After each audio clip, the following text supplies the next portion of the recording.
This is Layla Rao here with the next installment of our LIA100 stories. And with me today is Silvana Wasitova, who is an experienced Agile coach who incredibly coaches in 4 languages. So we're really looking forward to hearing about her journey. Welcome, Silvana. Thank you. Thank you, Lila. Nice to be here. Awesome. So as I mentioned, I really do want to hear about your journey, and I would love to hear about the background and the path that led you to coaching in 4 languages. All right. So let's start with that first. I'm half Czech, half Indonesian. So the world is my oyster, and I really feel that way. It's not just a phrase for me. And yes, I started life in Europe. I grew up in Indonesia, moved to Canada, moved to California, moved to Germany, to France, to Switzerland, and have been in Agile ways of working for the past 14 years and coaching the last 10.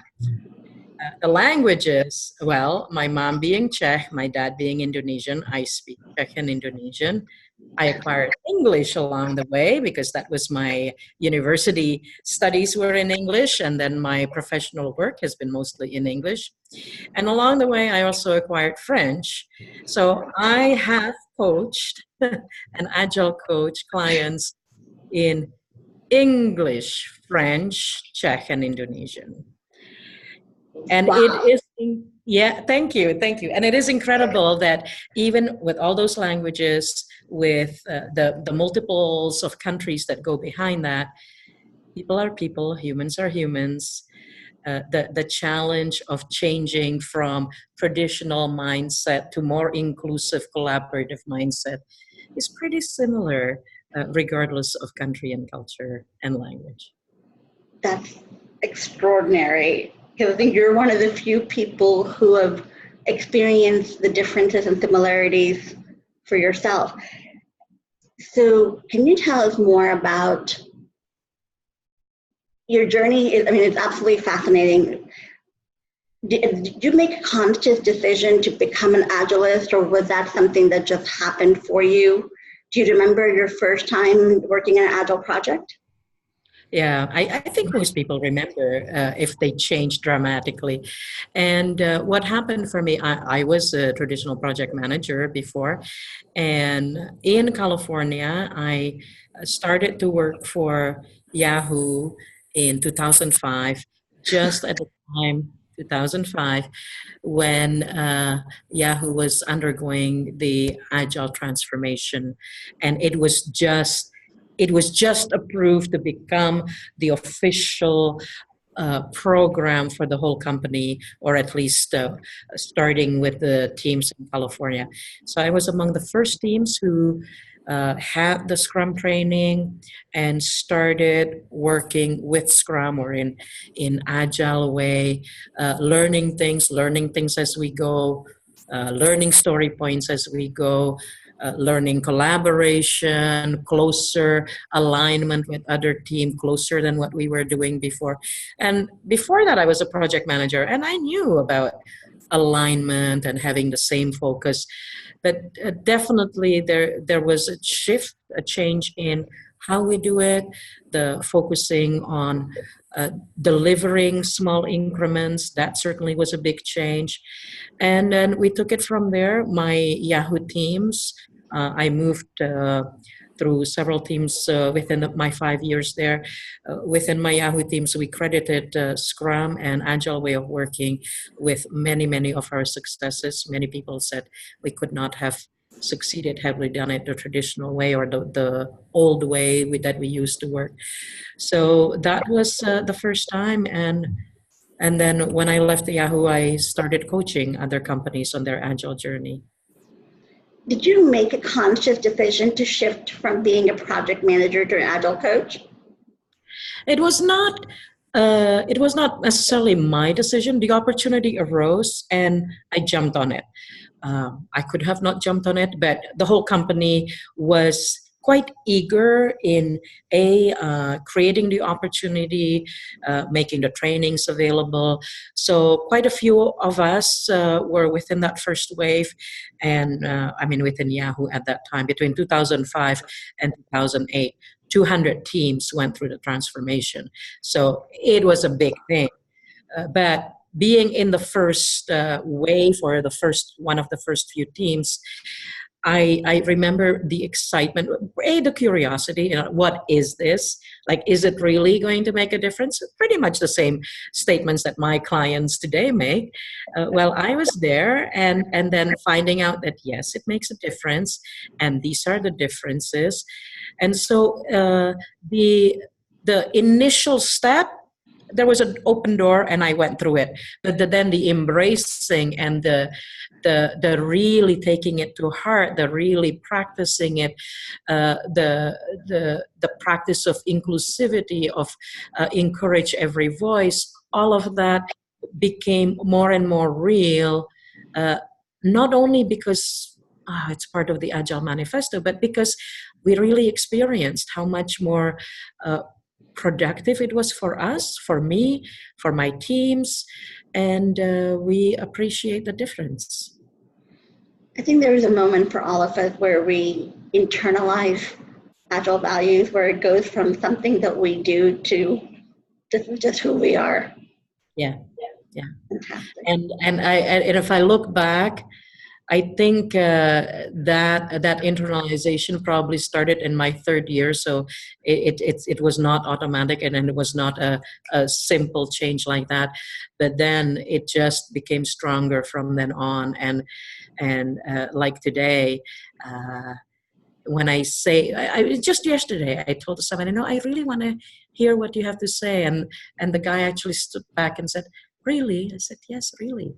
And that was it was a moment of, I'm living in this truth, and this is part of who I am now. But it was part of how we encourage the respecting each other, the collaborating with each other, and hearing every voice. I had an experience as an Agile coach, and I think you had something similar. When we do a retrospective or something like that, we focus on praising and recognizing each other's values. I've had people, especially women, come to me afterwards and say, almost in tears, thank you. No one ever told me I was good at something.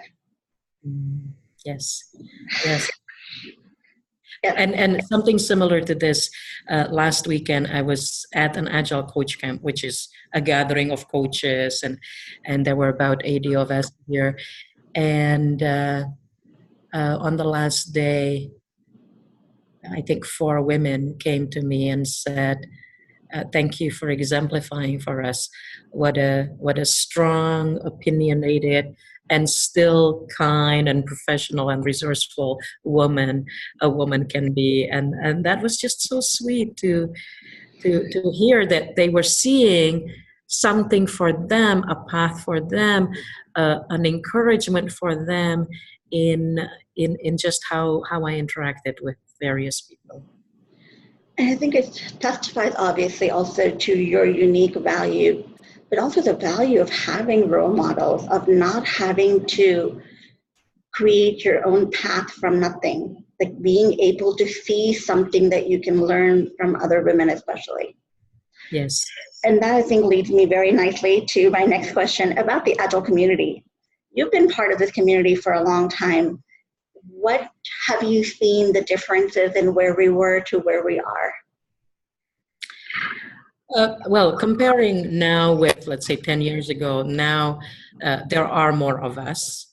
So the numbers, there's more practitioners, there's more Scrum Masters, Agile coaches. Our thinking has evolved. I'm thinking DevOps is something that is now embraced as a good practice, whereas it was an anomaly, curiosity 10 years ago. So we have evolved in many ways for the better. In some ways, there still is. We don't see enough women. We don't see enough women either appreciated or either being given room or having made their own room, their own space, found their own voice. And that still feels like, yeah, that's still going on. As a community, we've grown, yes. Even our practices have deepened, our understandings have deepened, yes. Absolutely.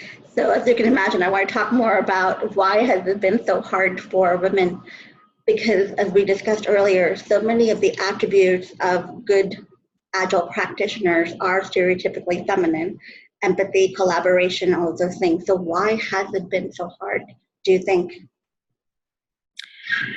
I have pondered on this. Uh, some of the things that I'm seeing are still, so there are patterns that pre-existed agility, the patterns of within some communities or some let's say religions.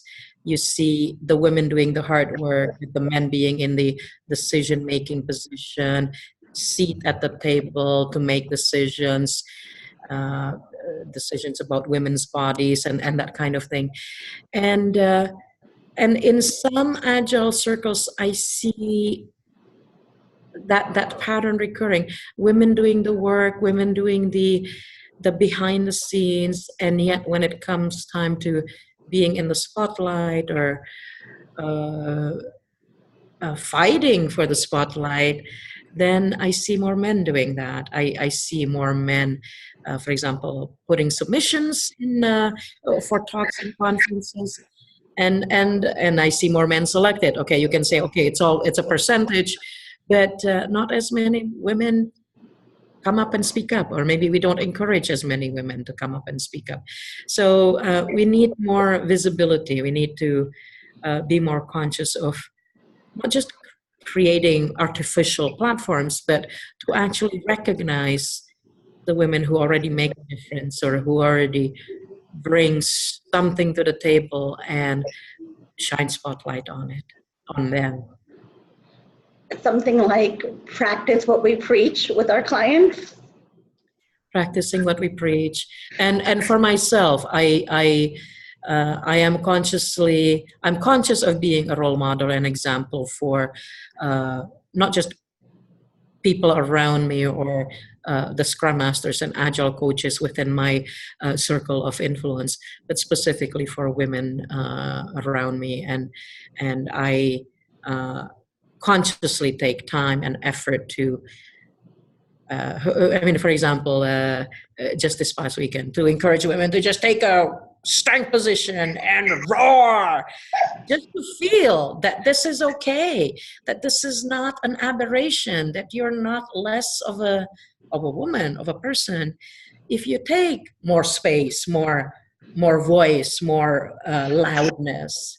Yeah, We're so conditioned to be polite, to listen, to defer, and some of those are hard habits to break. yeah, yeah. Along And those, it's okay to be polite and firm.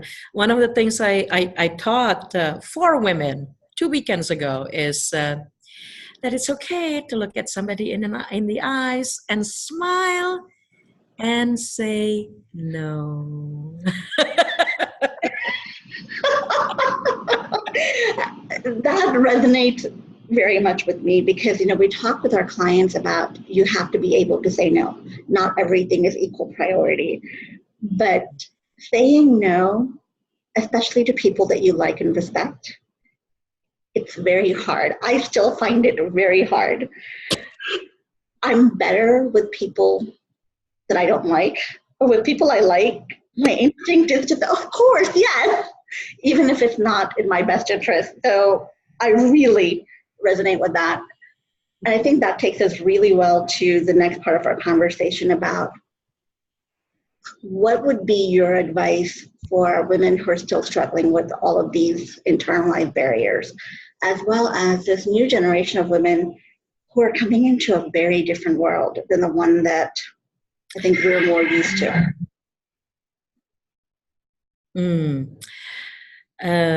To all women out there, yay for showing up. Yay for being who you are, doing what you do, and take the time to look in the mirror and say, I'm okay. I'm enough. I bring good things to my client, to my situation, and I'm good. And start with appreciating yourself. Others will appreciate you more as well. That is incredibly compelling message. And I almost wish we could play it for everybody every day. It's, you obviously have a remarkable gift for communication. Can you talk a little bit about some of the transformations you've seen among people and women who have been through your training, your client work, and also maybe your community work within the Agile world? Because it sounds like you've had an impact on a lot of women. What have you seen in their journeys? I can speak of specific individuals. There's this one young lady who came to Agile in Europe that I organized 2 years ago. And it was in August. And then sometime in September, October, I was sitting in a cafe, in a restaurant, in a different country, different city, different country, different context, everything. And as I'm sitting at this restaurant, a guy from 3 tables over keeps looking this way. And finally he comes by and says, you organized this conference. It changed my life. And I'm in conversation with that young lady, and it changed her life too. And she's now organizing conferences, and she's now giving talks. And she has never done that 3 months before. It was such an incredible, wow. That's what happens when we unleash the power that lay dormant within her. She had it. I did not insert anything into her. I created an environment where she felt safe to try a few things, propose open space sessions, get into conversations, and then walk away 3 days later saying, I can do this. I can do more, and did it. That was so awesome. And there's many like that. That's incredible. So it starts with each of us learning to appreciate ourselves and using the abilities we have to make the space safer for other people to discover their own voices. Yes. Okay, so I think this is a conversation that we could continue for quite a while, but I do want to ask you about bringing it back full circle. What's next for you professionally and personally? It sounds like you've had a long career that covered a few different things. So what is next for you? What is next for me is actually professionally within the context of my current client, we are undergoing a huge transformation. I mean, every transformation feels big because it's a big change from what was to what we wish or what we want to achieve. And sometimes a transformation is also big because of the number of people involved, the number of employees, departments, and so on. So with my current client, we have just embarked on this, and it's an exciting journey.